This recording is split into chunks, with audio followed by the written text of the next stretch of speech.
Plak. Taip. Tai čia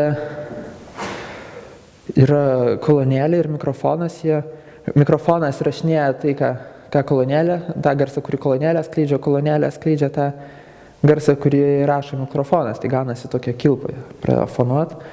Ir iš to garso nebuvimo susikuria garsas. Ir dar tą visą reikalą įdėjau į dėžę stiklų paketų, kad tą garsą uždaryti, bet ne tam, kad jo neleis sklisti iš tikrųjų, bet labiau tam, kad išorinių garsų neįleisti vidų ir kad tas mikrofonas negautų jokio garso iš išorės. Ir čia tas specialus stiklo paketas, bet jisai vis tiek garsą cypimą išleidžia į lauką. Tai iš tikrųjų tas specialus stiklo paketas nevelnio to garso nesilaiko, bet vis tiek sumažina, nes be tos dėžės tai čia žviegtų žiauriai. O, užsuksiu gal, ne? Ja. Dirbu su uždarom loginiam sistemom, tam dariau tokius darbus, nes aš galvojau, kad galbūt darbui nėra būtina kažkokia atspirtis iš išorės darbo, kad gali būti jisai pats save maitinantis ir kažkokias prasmes kuriantis jau darbų išorė esančiam žiūrovui. Tai bandžiau tą patikrinti ir dariau tokias uždaras loginės sistemą paremtus darbus, kad, pavyzdžiui, jeigu yra kažkokia dalis A ir yra B, tai A yra todėl, kad B, o B yra todėl, kad A. Ir užsidaro tokia kilpa. Tai čia yra du veidrodžiai, išskaidinto stiklo vienas prieš kitą ir tarp jų yra uždaryta šviesa ir tada yra per vidurį yra tokia dvi skylutės, pro kurias ta šviesa gali išeiti. Ir jeigu darytumėm prielaidą, kad tie veidrodžiai yra tobuli, ta prasme, kad jie atspindi 100% šviesos. Nu taip iš tikrųjų nėra čia, bet jeigu. Tai to labai ribotoje erdvėje šviesa taptų begalinė, nes susidarytų begalinis jos atspindys, niekur nedingtų. Ir tada, kai jinai jau išeina pro tą skylutę į erdvę, kuri potencialiai galėtų būti begalinė ir neribojama, tai ta šviesa tampa baigtinė. Tai čia toksai tarsi susikuria, labai mažo erdvėje susikuria begalybė. O iš kitos pusės žiūrint, tai čia tokia save atspindinti, stebinti sistema, nes tie veidrodžiai vienas kitą vis atspindi ir atspindi ir atspindi ir atspindi. Tai jo, ir čia jeigu žiūrėt pro tą, tai matosi tokios linijos, dievą, nežinau. O, matas.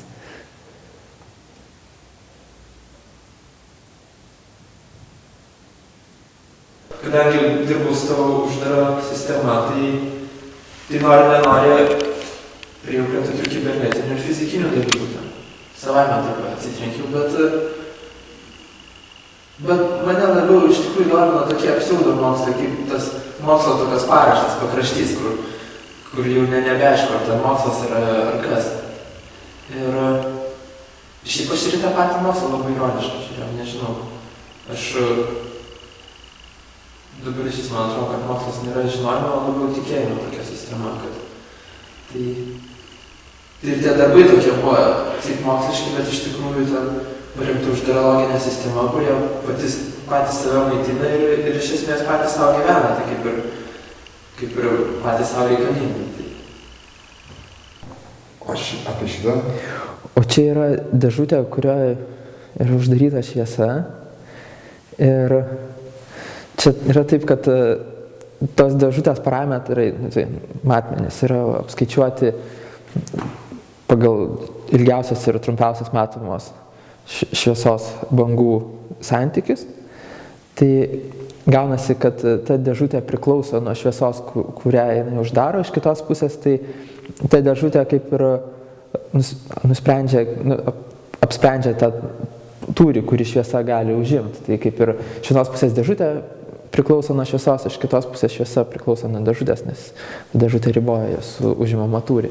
Tai tokia kaip ir irgi gaunasi tokia kaip ir uždara loginė sistema. O šitą plyšelį palikau tam, kad manim nereikėtų tikėti, kad ten yra šviesa, kad būtų galima matyti, kad šviesa iš tikrųjų ten yra. nes nenorėjau nieko palikti tokiam tikėjimui, kad kad reikėtų pasitikėti manim kaip autoriu, kad čia, vat, sakau, kad čia yra šviesa ir ten iš tikrųjų, kad yra šviesa, tai šito nenorėjau. Tai dėl to visose darbuose ir šitam darbė dėl to skylutę padariau, vat, ir čia skylutė yra tam, kad matytųsi šviesa. Ir šitą, kai eksponuoju, tai visą laiką su laidais, kad matytųsi visi laidai, kad būtų aišku, kad jokio nėra kito garso. Bet šiaip mane tos sistemos domina tik kaip abstraktus dalykas, ne kokia nors konkreti sistema, nes dabar, kur dariau tą darbą Malonioj su istorija apie sniego žmogų, tai ten tokia naratyvinė sistema.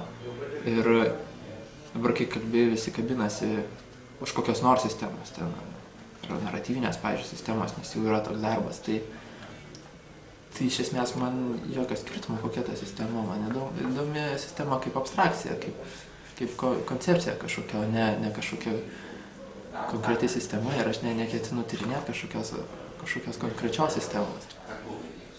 Tai čia turbūt yra didžioji problema, kad neprisirišus prie kažkokios vienos sistemos yra žymiai sunkiau turbūt kalbėti ir dirbti. Nežinau, aš dabar kažkaip išvelgčiau labai tokį intencionalumo turbūt nebuvimą. Kad tarsi niekas nenori nieko pasakyti, arba jeigu ko nors ir sako, tai galų gale išsižada to sakymo ir sako, kad galų gale vis tiek nenorėjau nieko pasakyti. Tai aš galbūt tą išvelgčiau tokį. Kalbant apie tendencijas. Aš šiaip esu socialas turbūt. Ir aš visą laiką vengiu tų tokių socialinių temų. Jos galų gale vis tiek atsiranda kažkaip per aplinkui ateina, bet turbūt aš nebūčiau pradėjęs dirbti su sistemom, jeigu aš nejaučiau to iš išorės. Žinai, kad yra sistema, kuri galbūt griūva. Ir tada galbūt man ir nerūpėtų tos iš pusiausvyros išvestos sistemos, bet kai jau aš pradedu dirbti, tai man įdomesnė yra abstrakcija negu kažkokie socialiniai arba kažkokie, nežinau, socialiniai dalykai. Svajonė, jo, noriu pagauti tuną ir pagauti marliną. Marliną. Ja. Kas tai yra? Žinai, kaip garžvė tas žmonių pliažą, labai greita žuvis didelė, su tą nosą sumilė. Tai va. Ne, tai visą laiką norisi padaryti kažkokį gerą darbą. Tai žinai, būtų gerai padaryti darbą, jį parduoti ir nuvažiuoti pagauti marliną. Čia tokia būtų susidėti tokia grandinė gerai. Tai jo, nežinau, aš kiekvieną kartą praeinu, žinai, kur tai yra dabar plytelė prie katedros, to stebuklo. Ir taip galvoju, aš ten atsistosiu, apsisuksiu, žinai, ir išsipildys noras, bet niekaip norą nesigalvoju.